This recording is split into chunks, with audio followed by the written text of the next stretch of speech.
that we are technically a second class. Job is the oldest in its origins. There were other additions that came along to Job later, but the core of Job represents the oldest that we have. Job isn't even a Jewish character. He's from around the region, but no. This is about a good man who they're asking the question that they're still asking today: why do bad things happen to good people? So then we moved on to the 5 books of Moses, as they're called. Now, in Judaism, they refer to those 5 books as the Torah, which is, sometimes it's translated as law, but it should better be translated as teachings. In the academic world, it's referred to as the Pentateuch, which is a Greek phrase that means the 5 scrolls. For a long time, they were trying to say that Moses wrote all this. I mean, after all, it's called the 5 books of Moses. It's got to be Moses, right? No. Moses' authorship was questioned early on. One of the first great Christian theologians, Origen, said that no, the writings don't look right. The writings don't match up with the kind of language that Moses would have used. The Council of Jamnia was a Jewish council in the year 90, and they had pretty much said, yeah, we're gonna give Moses the authorship on that.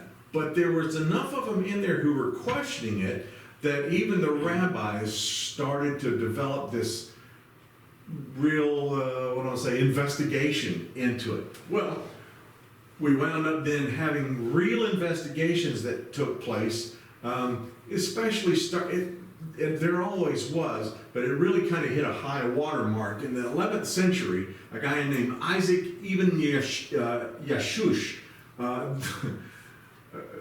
they called him Isaac the Blunderer. Poor Isaac, he said, look, there are things that can't be from Moses at this point. Well, when we've been talking about it, is there are certain things that you notice in the reading that makes you scratch your head. And of course, being good little Christians, indoctrinated the way we've been, we've known not to ask questions. I mean, haven't you ever heard of hell? So you don't ask the questions. I was fortunate enough that when I was young, my dad, who was a Pentecostal minister and was frankly on the conservative side, and he told me when I was young, don't be afraid to ask the unpopular questions, and definitely don't be afraid to find the unpopular answers. And I'm like, are you sure? He says, yes. And then I had a professor, a guy named Walter Harrelson. He asked me one time, almost all of his students would have this alone time with him in his office. And he said, are you willing to follow the truth wherever it may take you? And he goes, think before you answer that.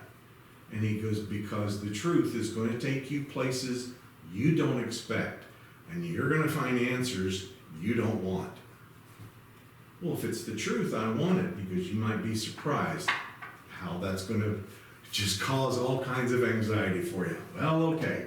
So we wind up with guys like Isaac Ibn Yashush, who had started to really do some great questioning, looking at texts. And when I was a kid, I remember reading the Genesis account of the flood. And I remember being, there they are, 2 by 2. Few verses down, wait a minute. It says 7 by 7 of the clean animals and 2 by 2 of the unclean animals. Well, wait a minute. Which is it then? There are 2 different accounts.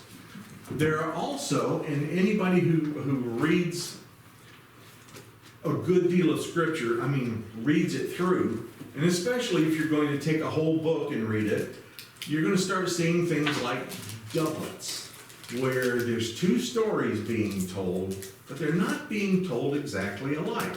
You'll even notice that in the book of the Kings, for example, you have one author, this one author saying that there's good King Josiah, and he goes off to fight against the Egyptian army, and at the Battle of Megiddo, he falls in battle. But then you have another historian in the book of the Chronicles who said he shouldn't have done that. He went against the Lord's will. Wait a minute. They're telling two different stories. Well, you later find out that one of them is a northern historian who hated Josiah, and the other one is a southern historian who loved Josiah. Okay, all right then. And we start finding out that inside the text we have are other texts that have been brought in. We'll even talk about a little bit of that tonight. So we start noticing these doublets. We start noticing stories that are similar. In fact, there's even like triplets where you'll see three stories told of the same thing. You look in Genesis chapter 1. We all know how long creation takes. It takes 6 days and a day of rest. But you look in chapter 2, and it only takes 1 day. Which is it? Well, okay. So these guys then, Abraham, even Ezra, he's actually the one who called poor Isaac, Isaac the blunderer. He was like, yeah, there are some old sources, but that's still Moses, and don't think that it's not. You have all these guys, they're trying to just rally around Moses because they love Moses and they want him to be the author. But then you start seeing guys like Andreas Van Meis who says, maybe it's that others were editing his work afterwards, but what the final result is can't be Moses. Maybe there's a core of it that's Moses, but not the end result. Well, so we get over to a guy named Thomas Hobbes. If you ever took a philosophy class, you heard mention of him. Thomas Hobbes said, no, we need to look elsewhere from Moses. This isn't Moses. There are too many things. And he started using history and language to say some of these words that he's using didn't exist in Moses' time. Naming a place is, and that's always a great thing to do all throughout history. I mean, there was a thing called the Donation of Constantine that in the Middle Ages, the papacy said the Emperor Constantine gave all of the Italian peninsula to the Pope. The problem was that in this document called the Donation of Constantine, he was naming cities that had not been built during the time of Constantine. They weren't built for 700 years later. So it's always fun to look at these anachronisms and say, that's nice, but couldn't have possibly happened. Well, then other guys come along and say, well, maybe it's because Moses was a prophet. And so he could speak prophetically about these events and these kings and these things that did. Well, okay, if we're going to play that game, then there's there's just nothing to talk about. But then they started saying, but the best possibility is that somebody began to collect different things from different time periods and started weaving them together. So that's a guy who becomes known as, or a woman, we don't know, who we call the redactor, editor. We wind up getting to the 18th century, and a guy named H.B. Vitter, J.G. Eichhorn, and a doctor, a French physician named Jean Estruc, who started to really put these pieces together and started noticing that there were items that should be grouped together. This group of writings belongs together, this group belongs together, and then finally, W.M.L. DeWitt said, here's what you do. you take these instances where the name of God is referred to as Yahweh, and then you group those who refer to God as Elohim, and you can see that the doublets, those two stories being told, that they fall neatly into both places. There's not a doublet in the first source that refers to God as Yahweh. There's not any doublets in the E source that refers to God as Elohim. And so they were able then to start seeing there's at least two. But then DeVetta said, but there's one more, Deuteronomy. Deuteronomy doesn't act like any of the rest. Deuteronomy is its own source. And everybody looked at the language of it, they looked at the history of it, and he was very, very compelling. Well, so that, have you got it, are we going? Yeah. Oh, well, we've been talking the whole time, and so welcome. Good, since you don't have to do it over. and Exactly, over. right. So, let me take a second and, this hypothesis is going to become known as the documentary hypothesis. These different documents are now falling into neat little categories, and I don't mean neat in the sense of contrived. It's just they clearly fall into these categories, and it makes it so much easier then to really determine what belongs where.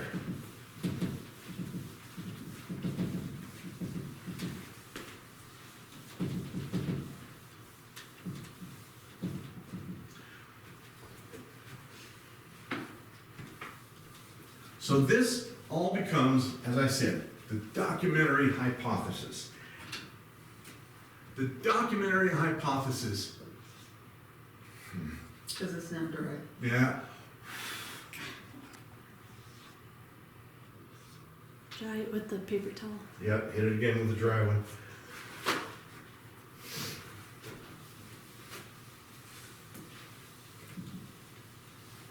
Obviously, we won't be using this recording as to how to use a whiteboard.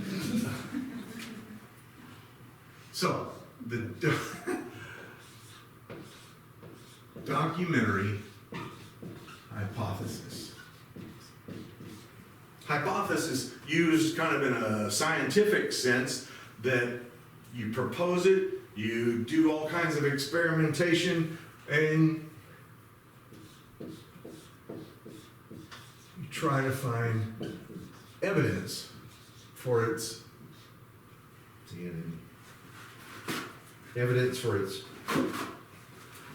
existence.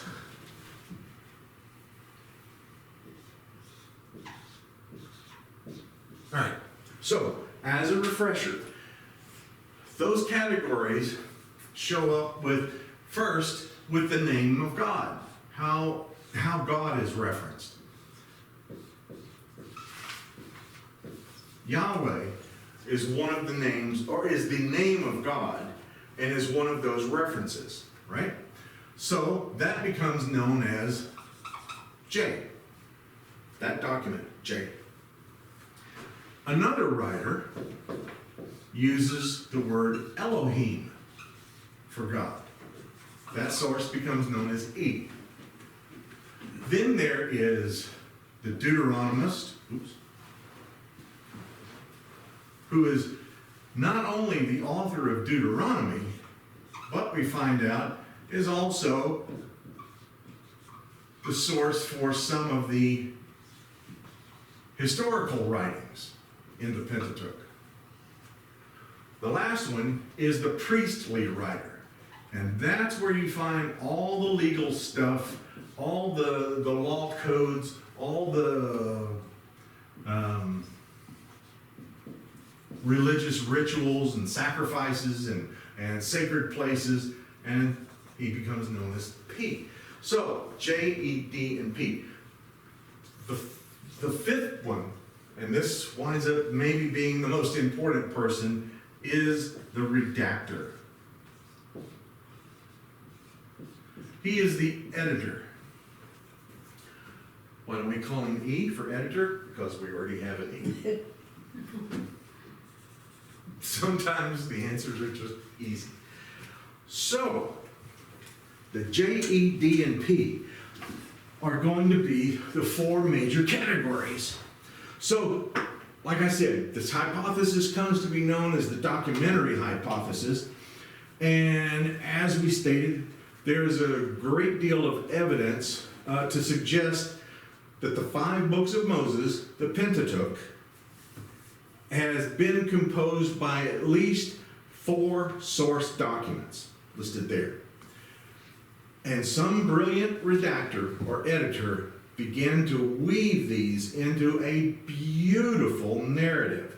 Yes, there are doublets, sometimes triplets. Yes, there are inconsistencies. Yes, there are misplaced kings, like for example, in a place where the Elamite kings were listed. Some of those kings didn't exist in the time of Moses, and yet it's listed in one of those so-called books of Moses.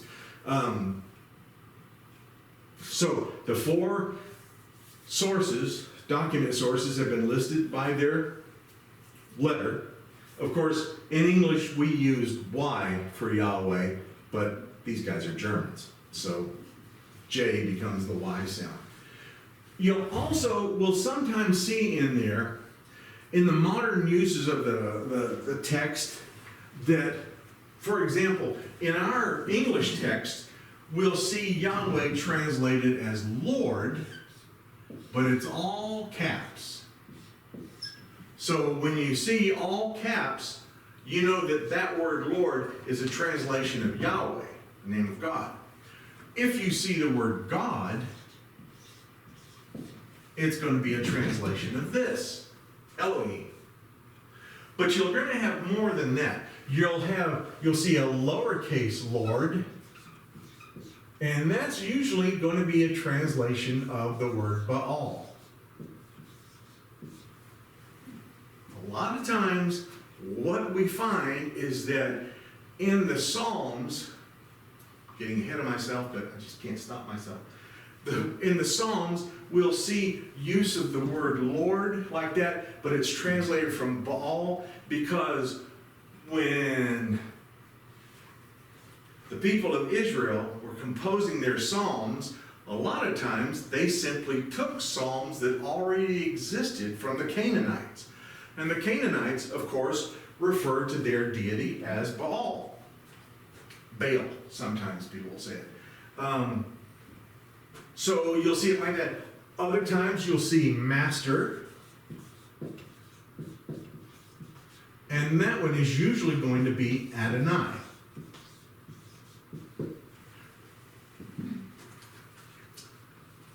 They don't like to, the Hebrew Bible writers, and certainly Jewish folks even of our time, don't want to call out the name Yahweh. They will say Adonai, or they will say God, or they will say, okay, one of my professors was a guy named Rabbi Lou Silverman, and he would always refer to Yahweh as the unnamed one, bless his holy name. And if he's going to make reference to the Lord in 5 times in a sentence, then 5 times in a sentence he's going to say the unnamed one, bless his holy name. And we would sit there and go, yeah, bless his holy name, that's right.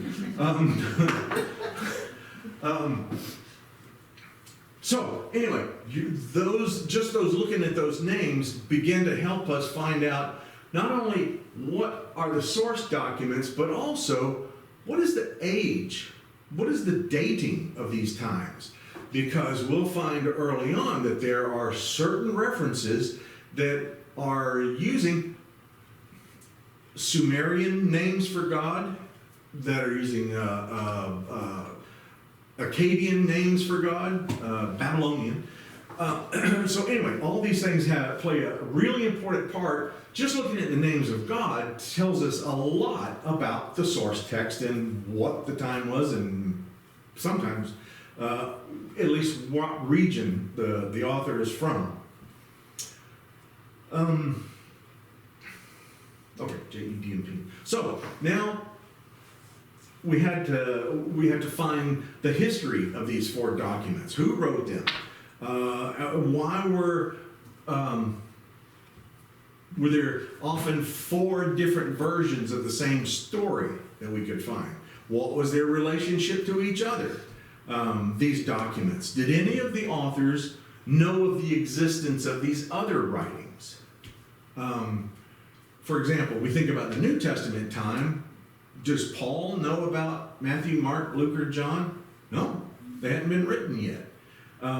Did the gospel writers know about the writings of Paul? There's good evidence that they did. So even in this time, did the Yahwist know what the Elohist had written, or vice versa? Did the Deuteronomist know? Oh yeah. The Deuteronomist was the great historian, but was also very aware of all these documents.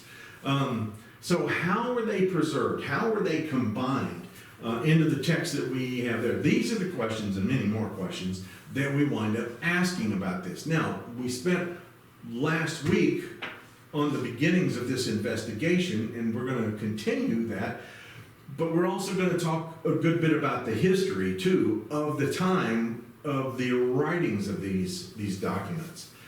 Well, the first step, if it's possible, is to figure out the order in which these were written. Does each version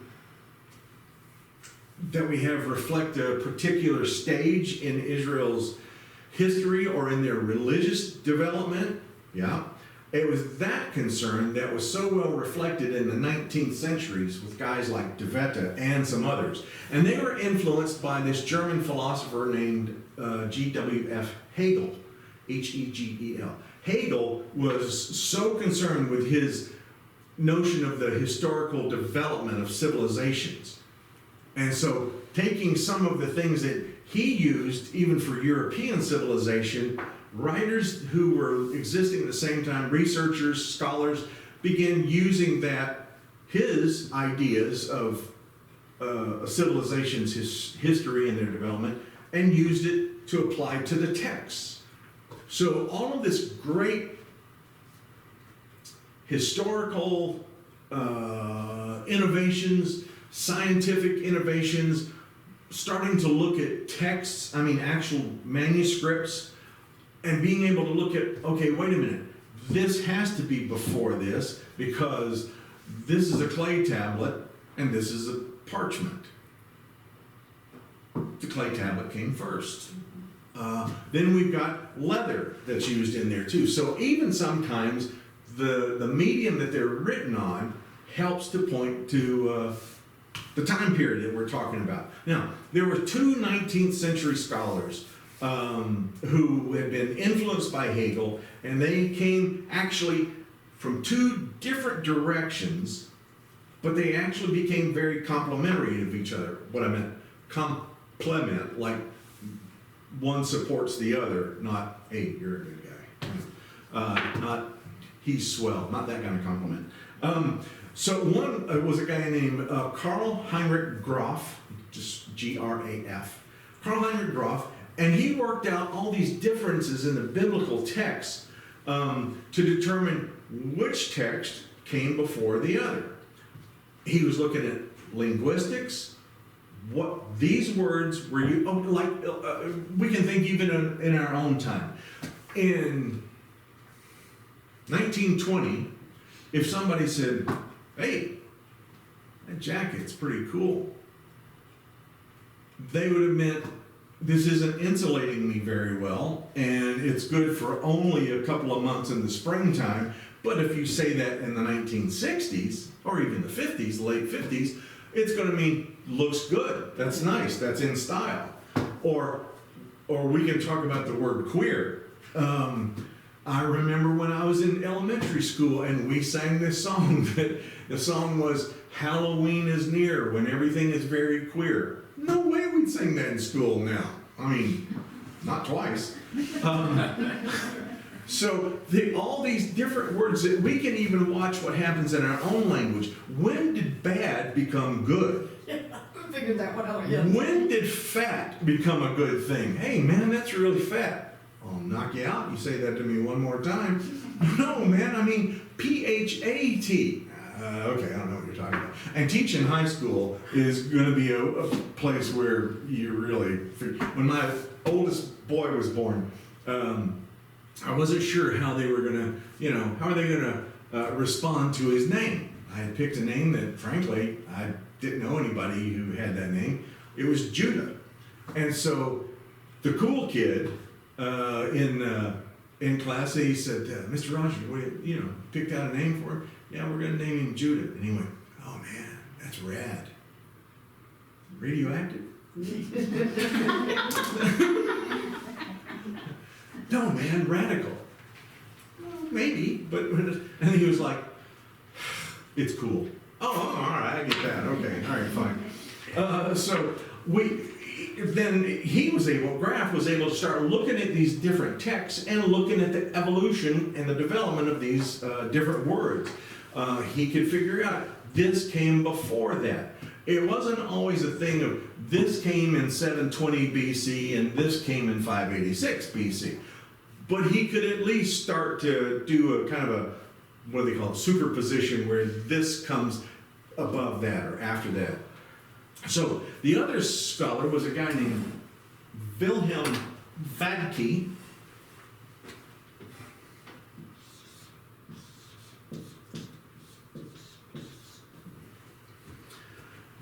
And he kind of came at it from a different direction. Vadke was, he traced the history of Israel's religious development. This is the guy I'm fascinated by the linguistic approach, but Vadke's books are fantastic because he starts showing the development of Israel's religion. And it is surprising what we find. We, here in the 21st century, think that Abraham had this vision of Yahweh and everything was spilled out and Judaism was born at that moment and never changed. No. Finding the truth makes you find things that you didn't expect. We actually discover that the earliest form of Judaism or religion in ancient Israel was nature worship. It was a fertility cult. Okay, that was expected. Everybody wanted the gods to bless their crops, wanted to bless their livestock with, offspring, their families with offspring. And so, yes, so much of early religion winds up being focused on agriculture and on that. Now, when the Israelites go off and start having to reconquer the land, I don't mean to put it glibly, but it's kind of like, okay, Yahweh, you're great when it comes to agriculture, but you don't know beans about war. And so they wound up maneuvering Yahweh into more of a war god. And that's going to last for a good long time. And you'll see references, you'll see Psalms that are talking about, that every time we see the Lord of hosts, that word should be read the Lord of armies. That's what, it's not a host like, welcome, welcome. This isn't Mr. O'Rourke, on Fantasy Island. This is a guy who is in command of angelic armies. So every time you see that Lord of hosts, you can pretty much date that at a time of the monarchy when they're having to fight the Philistines and the Amorites and the Elamites and all these others, because that's who they needed God to be. They needed a God of war. You'll see, that Moses will talk about, standing still, let the Lord fight the war for you. Psalms will do that too. We'll see that in the prophets as well, that there's always this sense of God being a God of war. And that's going to hang around for a good long bit. Well, Vadke then He looks at the texts for clues to decide whether they reflected the early development of, or the early stages of Israel's religion, or the later stages of their religion. Graff decided that J and E, the Yahwist and the Elohist, those documents were the oldest versions of the Bible stories. That was mostly because those two documents seem to be unaware of the stories and the items that are found in D and P. Whereas D and P might have an understanding of what's in the top two, J and E, it's not the other way around. So he says these definitely came first, and the others were added after that. He then concluded that D was later than J and E, but yet not as old as the priestly writer. The priestly writer of the Pentateuch was the latest one of all. And there's a strong case to be made that the priestly stuff is actually from the time of the exile and just before. If we think about it for just a minute, when we start, sometimes we wonder, why do people write the things they do? Why did somebody write this history like this? Why did somebody, a guy named Pollard wrote a book called The Lost Cause, and it was a Confederate history of the Civil War, because in his view, Southern culture was disappearing. And being a Southerner, I'm okay with that. That was all right.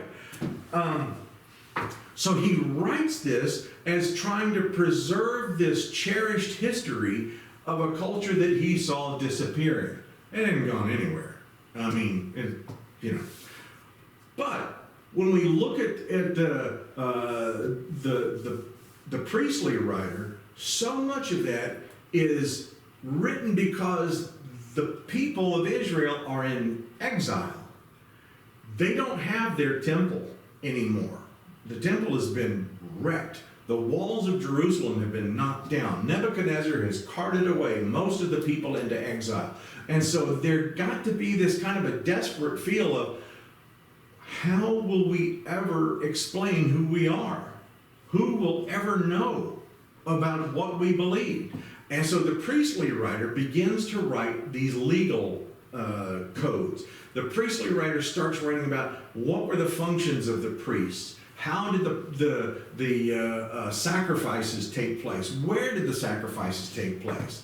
Because as far as they're concerned at the moment, they're not going back. They don't think there's a future for them. But when that return does happen, then there is a second priestly writer, and I'm not going to go in through it, but we wind up having like a J1, J2, E1, E2, a P1 and 2 and 3 and 4, I think. The Deuteronomist, he holds his own. But all these, and there's going to be more than one redactor. So all these priestly writers are like, wow, okay, well, wait a minute. Now we're back. We're not just preserving history. Now we need to preserve what is the function of the priesthood? How do we move forward with the religion? So, Vatke, so that was Graff who was talking about all that. Vatke, on the other hand, he wants to reconstruct the development of Israel's religion, and his approach really beautifully mirrored the textual approach of Graff. Both of them concluded that the vast majority of the laws and much of the narrative of the Pentateuch were unknown even in the days of Moses. That the things that we find recorded weren't talked about. We have a few things.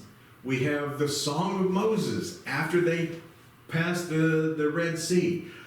The horse and rider he is cast into the sea. We have the Song of Miriam. We have certain songs and psalms and hymns and things like that which are certainly very old, but most of the narrative and the history and the geography was unknown during their time.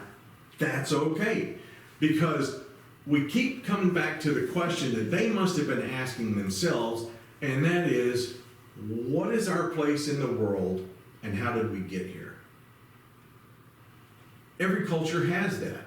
The Greeks wound up having the stories of the Titans who created the universe, and then the Olympian gods overthrow them. In Babylon, there's the story of Tiamat and Apsu who are battling with each other, and the body of Tiamat becomes the land, and the other becomes the sea, and Marduk finally takes over all of it.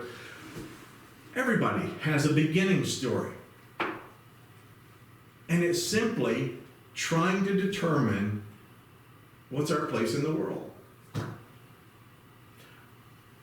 And with that in mind, the books of Moses, the Pentateuch, are beautiful. Was anybody there when the universe was created? Well, God was there, and that's about the size of it.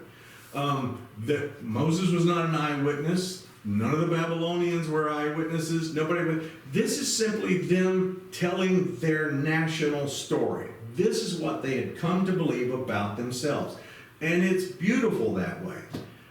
Well, on the other hand, as they both decided that the narrative of the text, the development of the history were flowing beautifully together, and as they began to paint the picture of what this text looked like and how it came together. Pardon me. So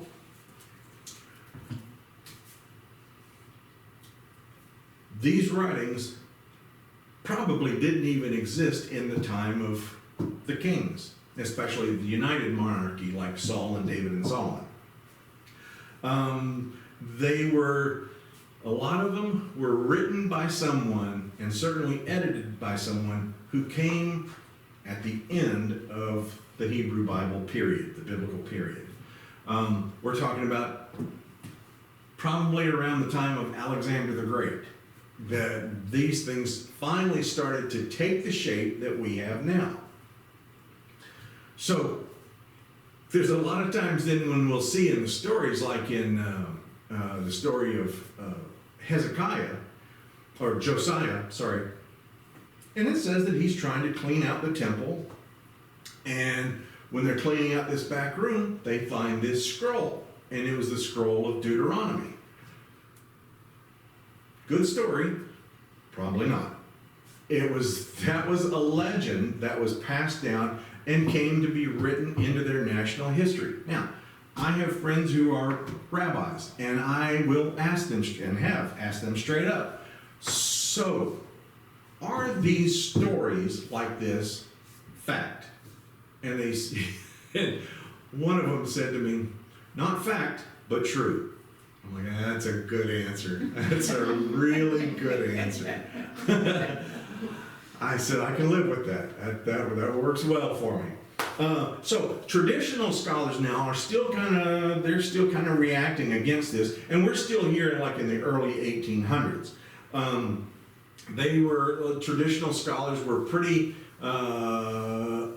unreceptive in a lot of ways to this. Even DeVette, oh, he's gone. Even the guy who had proposed Deuteronomy as its own document, even DeVette simply couldn't admit that so much of the law was late. No.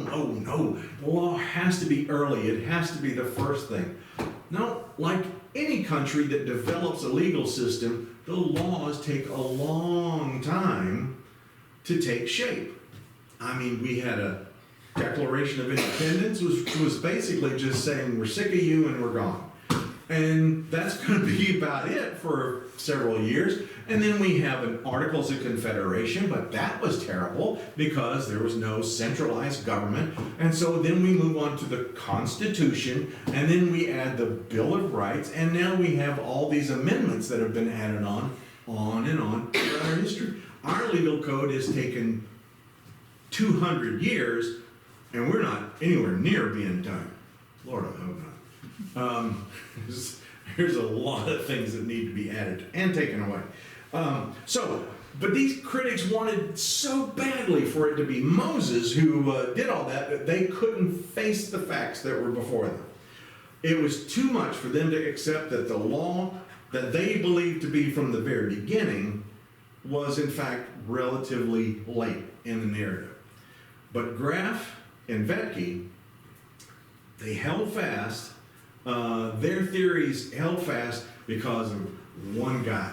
And this is my favorite guy in biblical scholarship. His name was Julius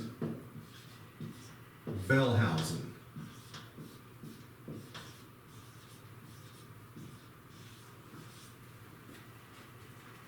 Julius Wellhausen. He was born in 1841, I think. He lives until, goodness, 1918, just before the end of World War I. So he had seen a lot of development in his life. So here's our guy, Julius Wellhausen. He becomes the most powerful figure in the quest for the JEDP sources.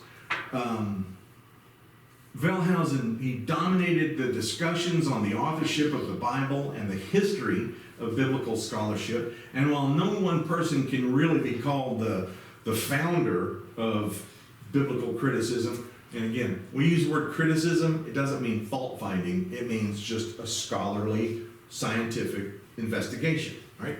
So when I talk about being a biblical critic, it's not like, that's, no, it's not saying that. It's saying, let's look really hard at it. So, Wellhausen now, if anybody, he's not the founder of it because we know it was going on back into the 11th century, but he's the guy who really wraps it all up, puts it in a nice bundle, and hands it to the rest of the world. Wellhausen, he owns a special place in the study. Wellhausen, he used much of the research that had gone on before, which is why I say he was a great student of biblical history and biblical scholarship and criticism history, because he's able to look at all these guys that we've talked about, all those people that were on the board and more, and he was able to start investigating them, and he turned it into the greatest detective story of all time. He is going to find the clues. He's going to find the documents. He's going to find the fingerprints if they're there to be found, but they hadn't developed that yet. That'll come in the 1890s. But anyway, he's going to find all the clues he can and going to find out how these pieces fit together. He used their research, but his genius was in synthesizing this research. It's kind of like Napoleon. Everybody talks about what a great strategist he was, and he was. But he took the theories of the use of cannon from the Swedish king Gustavus Adolphus. He took infantry tactics from Julius Caesar. He took cavalry tactics and he combined all of those into this great force. Wellhausen does the same thing through scholarship.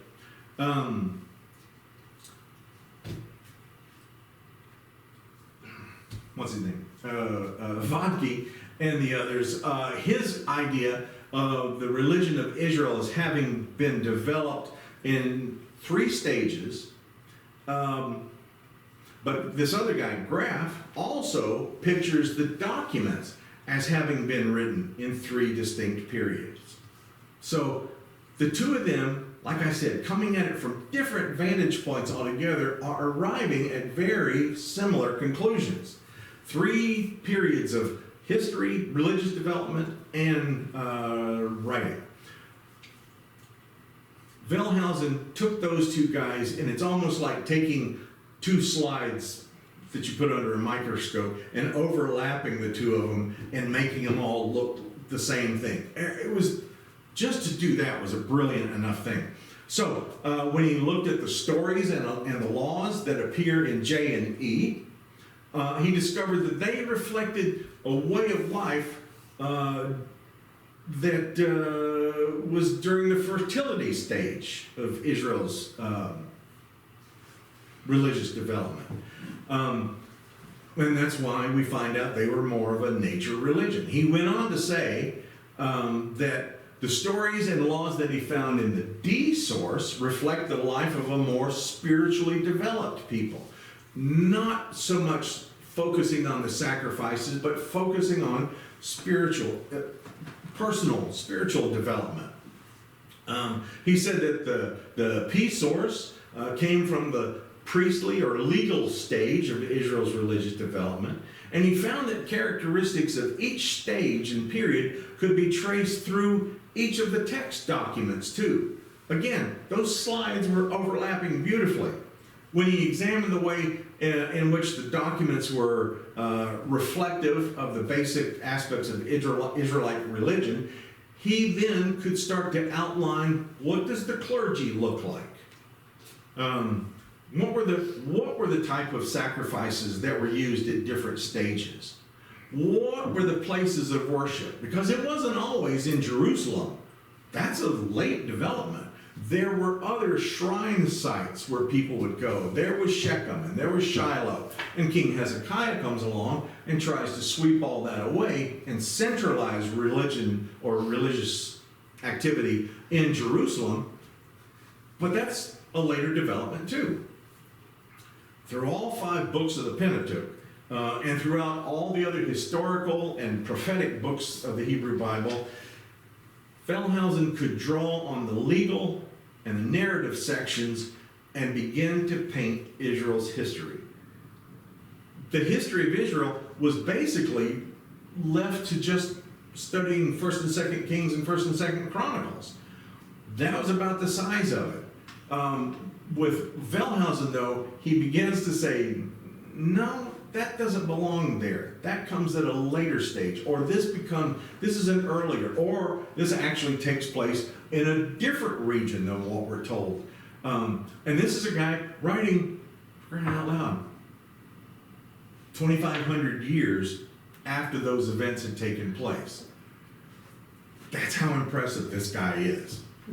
And he's got just this encyclopedic knowledge of Hebrew and Aramaic and Akkadian and Ugaritic. He's just the big daddy. That's all there is to it. What he proposed, like I said, came to be known as the documentary hypothesis. It was sensible, it was articulate, and it was unbelievably influential. He didn't just divide the sources by the usual criteria like doublets and contradictions. Yeah, that had all been done before. And he used that, sure, but that was his starting place, not his ending place. He tied these source documents to their history and constructed this very plausible framework in which these documents would have developed. In that way, Wellhausen's model began to answer the question as to why these different sources exist in the first place. The first real acceptance in this field of study came when this historical and literary analysis were finally merged together, and there were people who understood the literary aspect. There were people who understood the linguistic aspect. There were people who were following the historical aspect, or the religious aspect, or the sociological aspect. All of those things were being used, but Wellhausen begins to mold them all into one thing, and true biblical criticism is born with this guy. Funny thing is, that there are people still today who want to go, Wellhausen was wrong. Well, okay, and the earth may be flat, but I doubt it, because the evidence shows us something else. You're not a flat earther, are you there? Haven't fallen off yet. That's exactly right. hadn't fallen off yet. So he ties all these things together into this great new line of study and criticism, and so now we know why there are different sources. They're written at different times. We know why the stories are not always exactly right, because they're both telling about the same story, but time has passed and names get changed. Oh, for crying out loud, all you have to do is go to a family reunion and you start talking about what grandma did and what, no, she didn't say that to Aunt Bessie, she said that to Uncle Charlie. And we all write our stories and they come out looking very, very different, because history is what it is, and legends are what they are, and memory does what it does. So now, all of this finally merged together in the mind of Julius Wellhausen. And to this day, if you want to disagree with it, you can, but you're disagreeing with Julius Wellhausen. Yeah, there has been no document, no line of inquiry, no philosophy that has successfully challenged this. And people keep looking. Well, they keep, I mean, not in the sense of we don't think he's right, just keep looking in the sense of, did we miss something? Did Wellhausen miss something? No. Like asking if Sherlock Holmes missed a clue. No, he didn't. So every time we try to come up with some other plan, it always runs headlong into Julius Wellhausen, and you get head-butted by this guy and you're knocked out. That's how successful he was. That's how phenomenal he was. When we want to talk about prophets, you know, I think a guy like him who is able to give us such understanding of the Bible, how's that anything except prophetic? Because he loved the scriptures. I mean, he loved it. He was very devout, and he simply, it's almost like he had Walter Harrelson for a professor, and he was asked, do you want to follow the truth wherever it leads? And he did. So many times we talk about, or we hear people say, oh, he went to college and he started questioning his faith. No, I wanted to know what was the truth. Why is it that it's 7 by 7 here and 2 by 2 only 3 verses later? Why is it it's 7 days versus 1? Why is it? Because if you don't give me an answer like that, then I really start to have questions. But when I find out that these are inspired people who are wanting to write their experience with God, want to write what God has done in their community, want to try to explain how we got here and what are we supposed to do once we're here, that's phenomenal. It's beautiful. And it also gives us a very good history, too. Well, now, so where do we stand now? Even though Wellhausen had built the fortress and had secured the gates, there were still religious folk, religious opposition to these new investigative processes. Bishops and priests who had followed Wellhausen, who had accepted his principles, they were finding themselves either brought up on charges of heresy, as happened to one poor bishop in the Scottish church. Another one in the Church of England, who was the dean of a college, wound up being thrown out. They had charged him with heresy, but that charge never stuck, but he at least lost his job. And we find all these people starting to just come after him, and that always happens. I mean, Galileo was excommunicated for crying out loud. Copernicus was, he was smart enough to die before they found out, what he was teaching. Kepler got in trouble. All these people everybody gets in trouble in the early stages when you're trying to overturn the established order, the way things were. Well, it was the 20th century It really was the final breakthrough through all this. And the Catholic Church, who had been so anti this, they don't like Galileo, they don't like some of these others like this. Finally, we wind up getting a pope who starts to open the door to some of these questions. Pope Leo XIII wrote a fantastic encyclical called Rerum Novarum, where he began to question economic policies. And he began to talk about, why is it that these people are making their money on the backs of these people, and the people who are doing all the labor aren't getting anything for it? That opened the door. A lot of people said, well, that's just the influence of Marxism. Okay. It's like now, anytime you have a new idea, well, you must be a communist. Right. You're open to being kind and accepting of other people. Well, you must be gay. I've been called gay, communist, pinko, socialist. I've been called all those names, and I'm just like, okay, I must be doing right. My grandfather told me, if they're shooting at you, you're doing something good. So the Catholic Church then comes around and starts to open the door a little bit. Finally, in 1942, Pope Pius XII issues this document called Divino Afflante Spiritu. And that document has been called the Magna Carta for Biblical Progress. This is the document that finally Catholics can start investigating without any real fear of excommunication or anything like that. Pope Pius encouraged scholars to begin to dig into the biblical authors, to follow this. And he says, because those writers, and I love this phrase, he said, were, quote, the living and reasonable instrument of the Holy Spirit. Okay, it wasn't Moses. Big deal.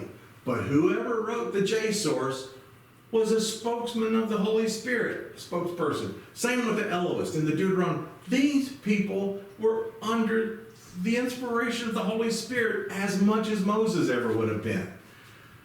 Well, once he said that, then Jesuit scholars and others in the Catholic Church were like, oh, okay, he's serious.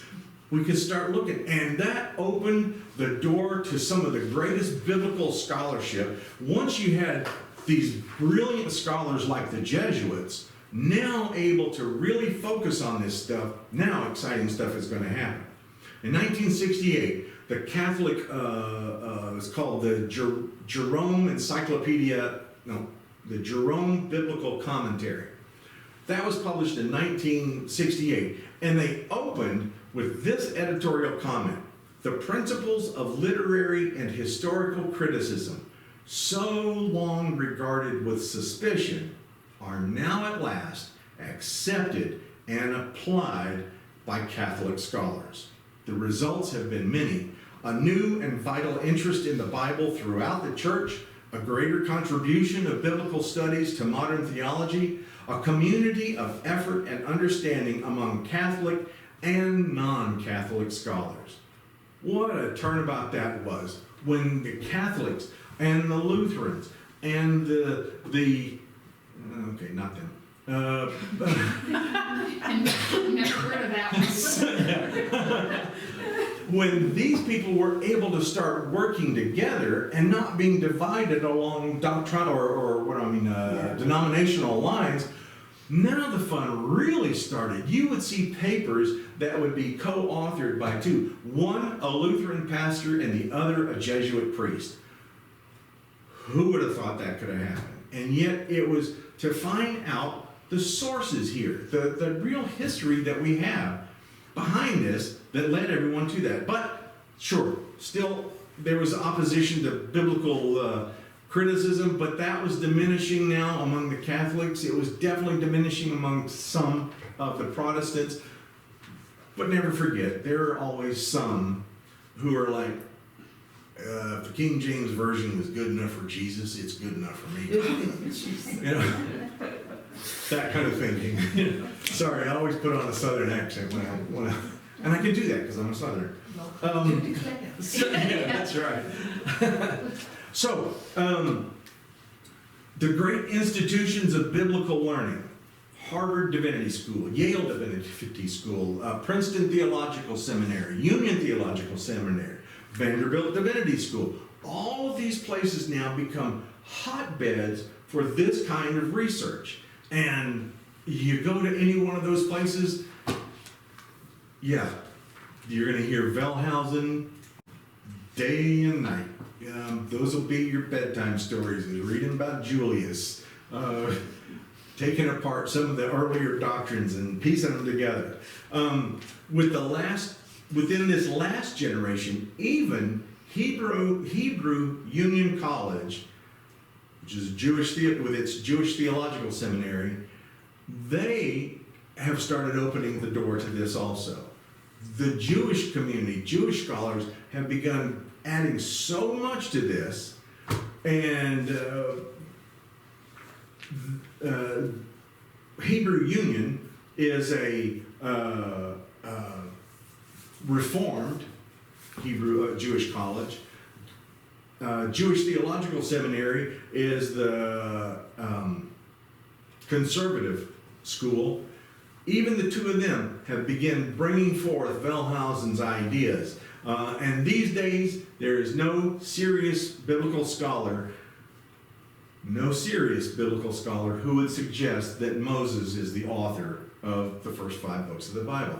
They're honorarily called the books of Moses because Moses is the main character there. He's the one who leads them out of Egypt. He's the one who takes them through the wilderness. He's the one who delivers the law. The story is about him. Everyone else, as great a part as they have, Moses is the guy. Well, scholars do argue over how many different authors there were for any given biblical book. For example, Genesis, we can see J and E. We can see even some of the priestly writer in there. We can see some of the Deuteronomists in there. We can see a lot of that. And these different books then all begin, not just the Pentateuch, but even the prophetic books, even the book of the Psalms.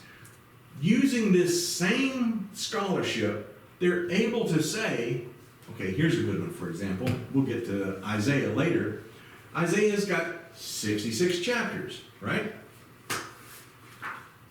Only chapters 1 through 39 represent the prophet known as Isaiah of Jerusalem.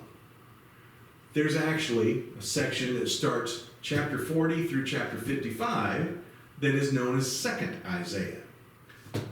2nd Isaiah was in exile. Isaiah of Jerusalem was there in Jerusalem during the time of the Assyrian period, when the Assyrians were being such, naughty boys.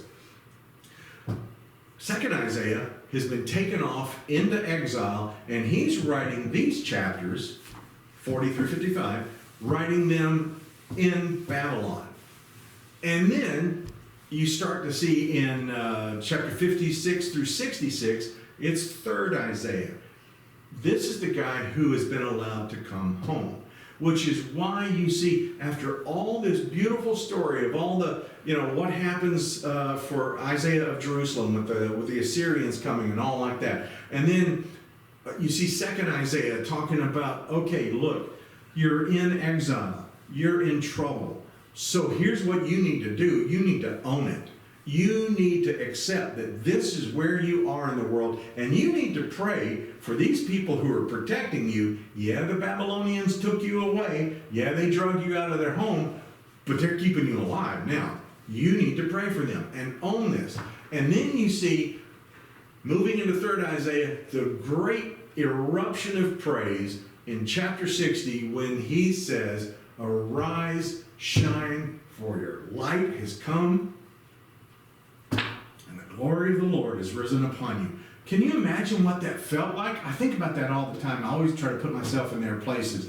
And this 3rd writer is, having looked at what was written in 2nd Isaiah, having accepted this horrible place. A psalm was even written, by the waters of Babylon, we sat down and we wept when we remembered Zion. We talk about hanging our harps on the willow trees. How can we sing when we're so far from Zion? How can we play? And now, Cyrus the Great, the Persian king who knocked off the Babylonians, has said, yeah, go home. Arise, shine, for your light has come. And thank God they wrote these things down for us. I mean, it's like reliving them. They're so well done. They're so, I'm going to use the word inspired. They are just so full of gratitude, and yeah, there's heartache. Yeah, there's disappointment. But man, oh man, when things turn around, these guys know how to party. They put on a celebration.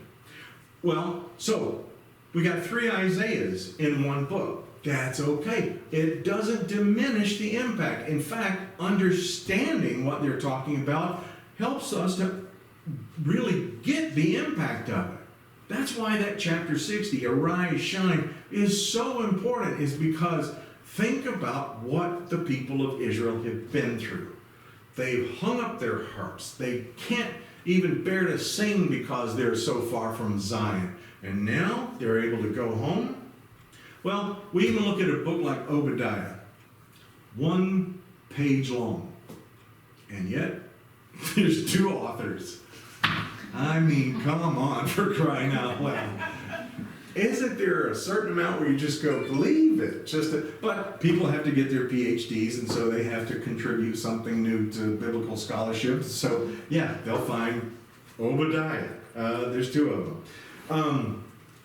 Modern archaeological findings have been a godsend in also helping us to determine so many of these things. It's contributed so much to the analysis of biblical authors. The discoveries at Rosh Hashanah and Tel El Amarna and Qumran, the Dead Sea Scrolls, all these great archaeological discoveries that basically happened from like the late 40s on.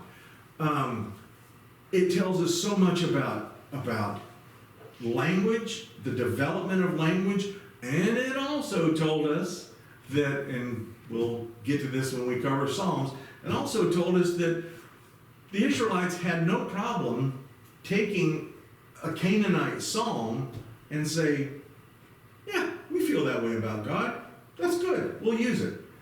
And that's why you see words like Baal appear in there, because the Canaanite hymns, psalms, were written to Baal.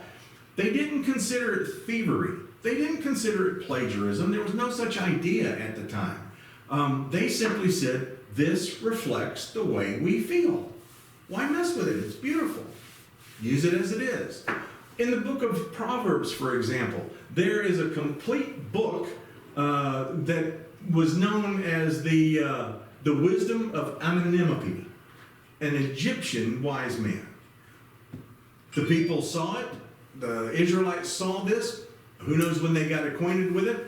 And they looked at it and said, yep, that's exactly what we think. They were smart enough to know, they were wise enough to know that wisdom, wherever it comes from, is still wisdom.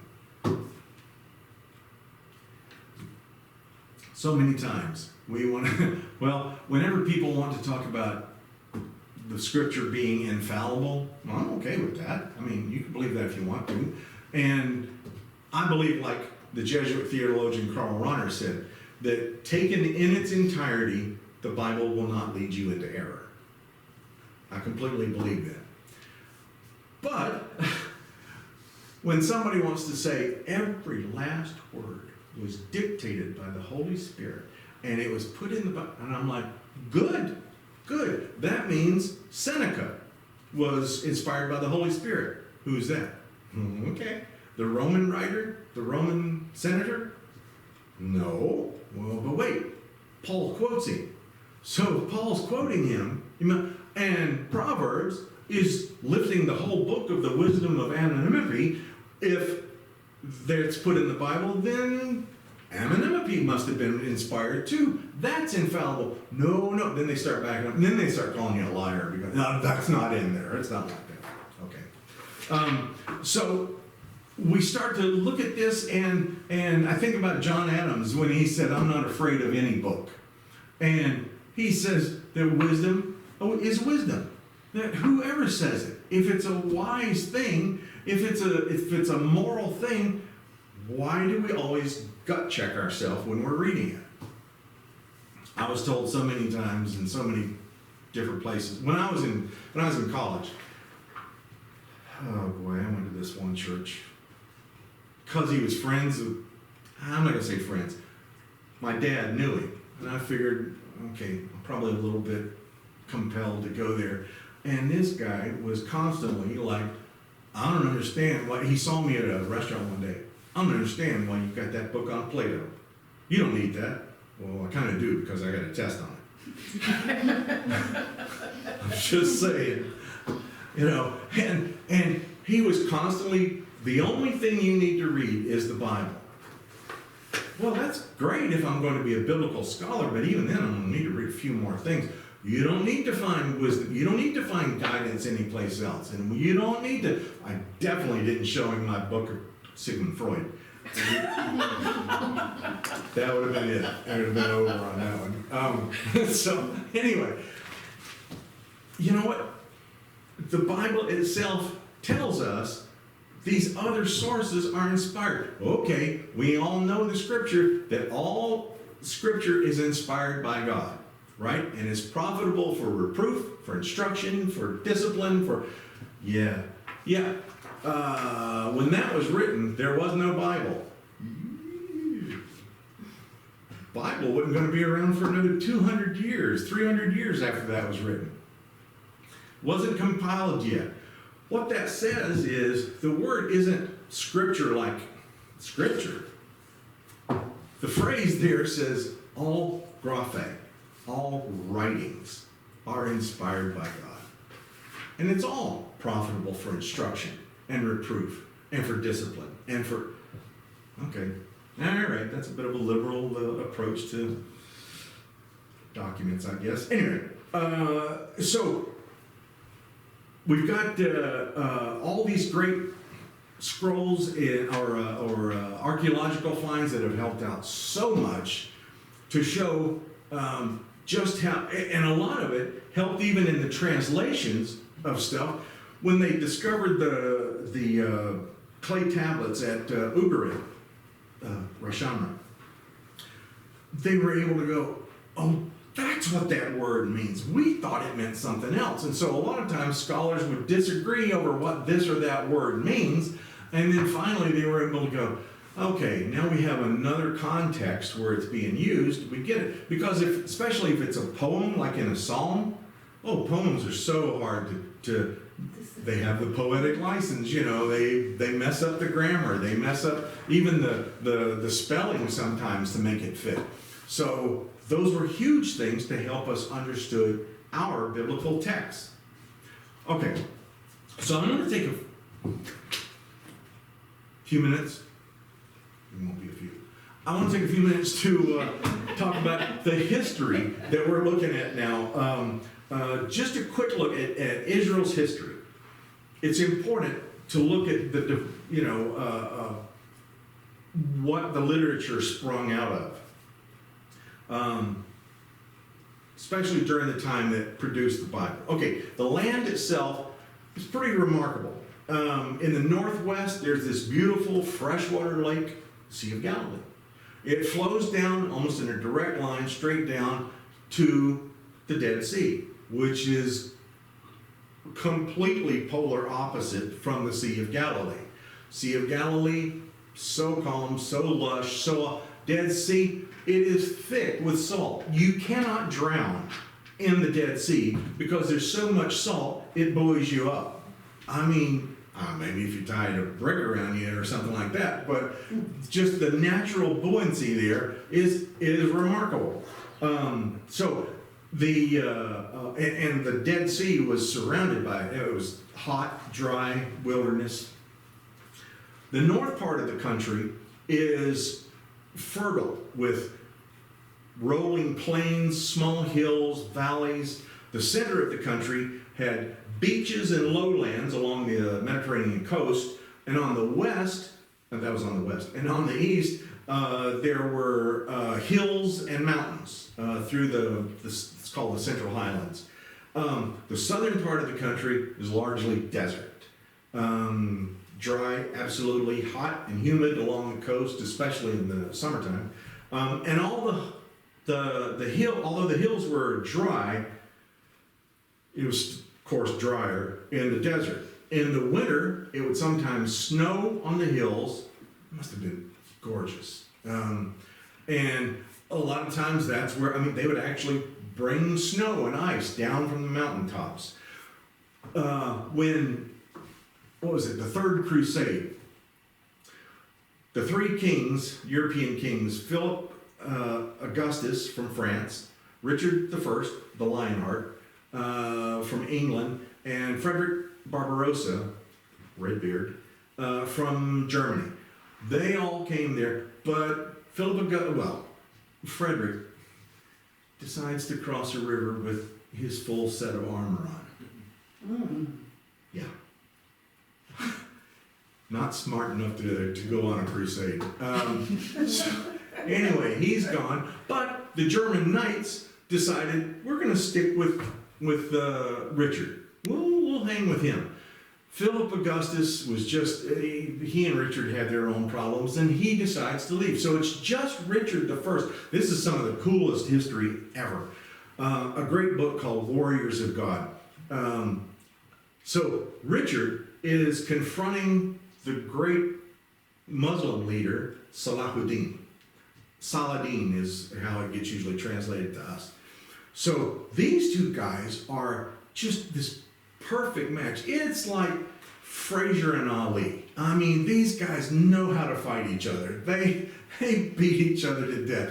And one time when Richard is landing with these ships near Acre, Saladin watches him, and Richard is the first one out of the boat, and when he gets there, he yells, "Perish the hindmost," kind of like last one out to broad neck, I guess. So they all come out, and when Saladin sees him, he goes, "Look at that guy. Look at that. A king shouldn't fight on foot like that." And he sent his own horse down to Richard, and so the herald comes and he goes, "The great Salahuddin sends you his horse and says a king like you should not fight." That's how they did. Well, Richard wound up getting a fever. And Salahuddin sent his caravans into the mountains in the south in the wintertime, and they brought all this snow packed into these carts to help with Richard's fever. And Salahuddin says, "If anybody is going to kill you, it's going to be me. It's not going to be God. It's going to be me." Now, when these guys fight each other to a standstill, all of that was to tell you the story about bringing the ice. But when Richard has to go back home, because we all know the Robin Hood story, King John, his brother, who's really only a prince, has been leading a rebellion, and Richard's got to go home and put this down. Now, so he's leaving, and he signs a 3-year truce with Salahuddin. And he sends word to him, and Richard says, "In 3 years, I will return, and I will take Jerusalem from you." Salahuddin says, "Take this word back to him real fast before the boats are gone." And the word came back to him, and he says, "If I must lose my kingdom, I would rather it be to you than any man on earth." That's how you do it. And why can't we do that now? Why can't we disagree? Why can't we even fight political parties and still have respect, even affection for each other? I don't get it. Anyway, snow in the mountains. There you go.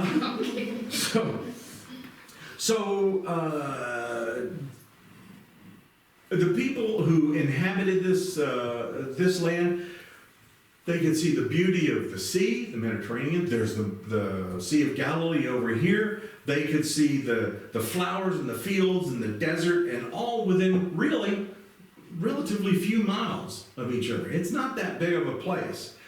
Not in the early stages, and really, even now, it's not that big. As different as the land itself was, the people were even more diverse. Good grief, you can read about it in the Old Testament, especially in the Kings or in Judges even.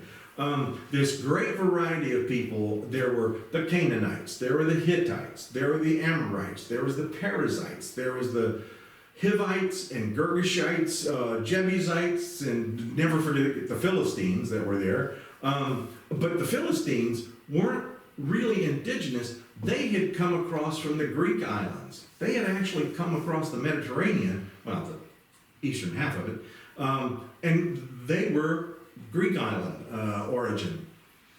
To the north of them, there were the Phoenicians, this great sailing culture. They were the ones who established the colony at Carthage, and Carthage became the great rival with Rome, and they fought 3 huge wars, in the years before Christ. You had Syria, also in the north. Then there was Ammon and Moab and Edom, all to the south.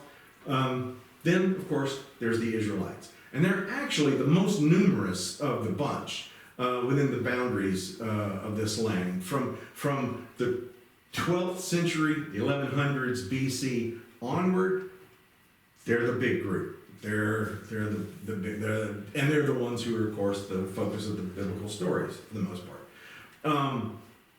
But the land itself was on a crossroads between Africa and Asia. I mean, everybody who was trading was passing through Israel at one point or another. So they felt the influence of Egypt and of Mesopotamia. They felt the influence of what today we call Turkey, and other cultures that were like in the southern part of Russia, in between the Black Sea and the Caspian Sea. All these cultures were influencing and infecting, in some parts, the Jewish people or the Israelite people themselves. The dominant religion is pagan. I don't mean pagan like in the sense of worshiping idol or statues or anything like that. Although that's what we had originally thought. Rather, we find out that this, thanks to the new archaeological revolution, this idea of paganism is actually worshiping deities who were reflective of natural forces. I mean, you think about Thor and thunder. You think about Zeus and lightning bolts, or you think about Poseidon and the hurricanes and earthquakes and the sea and stuff like that. So all of these things now are being discovered because at Rosh Hashanah, no, I didn't mean Rosh Hashanah. When they discovered Nineveh, they discovered 50,000 clay tablets. Oh man, that's amazing. 50,000. It was the royal library for the Assyrian emperor. Then when they discovered Rosh Hashanah, they found another 3,000 tablets of all Canaanite stuff. And that was an incredible find there. Like I said, there was hymns and prayers and myths that were all discovered, as well as the places where they worshiped and how they depicted their gods in artwork. So it's not just like a statue of Venus de Milo. No, it's the representation of that natural force that they are really working. So the chief god in that region was El, E-L, which is where we get Elohim. It comes from there. Now, El was he was male, patriarchal, Big Daddy. He's the ruler. El was not really identified with any of the specific forces of nature, but rather was believed to sit at the head of a council of gods, and he pronounced these gods' decisions. You can read about the like of that, like in the Epic of Gilgamesh, where it talks about the gods took counsel together and they decided that humans were just being a little, actually deciding that, that humans were being too prideful, and so they sent this flood. And we hear that story again in Genesis. But so when we have Elohim, here's the thing that people are going to tell you is that, well, in Hebrew, when you have I am at the end, it means plural. That's just bad grammar. Because for it to be a plural, Elohim, for it that to be plural, it has to be accompanied by a plural verb. That's the way Hebrew works.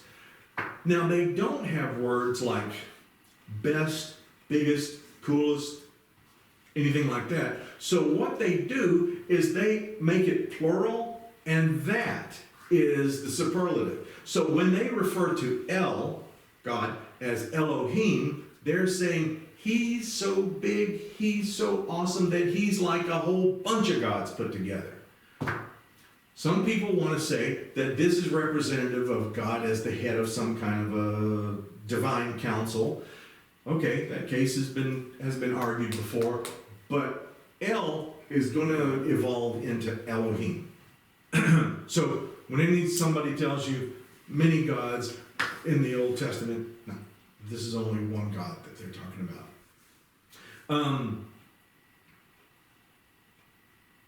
Where I left off. Well, so anyway, El was the big god for the Mesopotamian region and the region especially in Israel. But the God of Israel, the Jewish people, that's Yahweh, and they call him by name. Now it strikes me funny that God has revealed God's name to them, and they're too afraid to use it because they won't use it. In fact, there's this excellent Mormon scholar, and he doesn't try to reinforce Mormon beliefs or anything like that. He is straightforward and says, this is what it means, and it doesn't mean that, even when it puts him into hot water with his church leadership. You gotta like a guy like that. So anyway, he is he's one of those who is always willing to say, stop making the text say something it doesn't say. And even if it looks like it, you better be really good at this because there's all kinds of little hidden tricks, like using that. But he will even refuse to say the name Yahweh, and he cracks me up. And I've talked to him, I'm like, so why did God bother to give us God's name?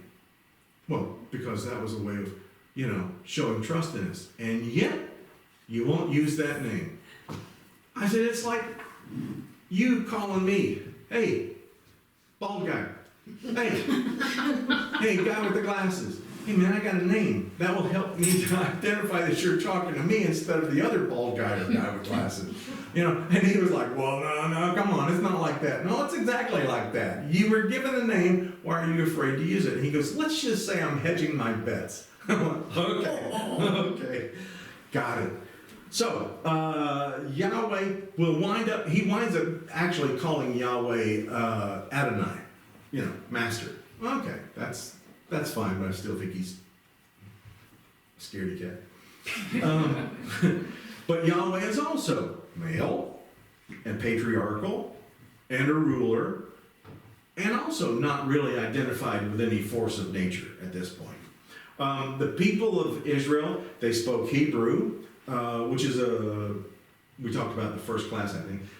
It's a member of the Northwest Semitic family of languages, which includes Ugaritic and Aramaic, Canaanite, Phoenician, probably Moabite.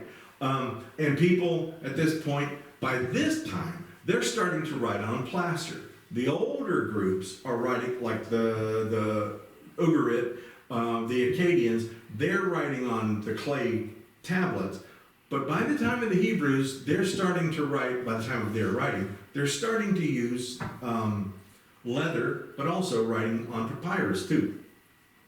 Now, the earliest government of the people of Israel were the 12 tribes who had formed a confederation.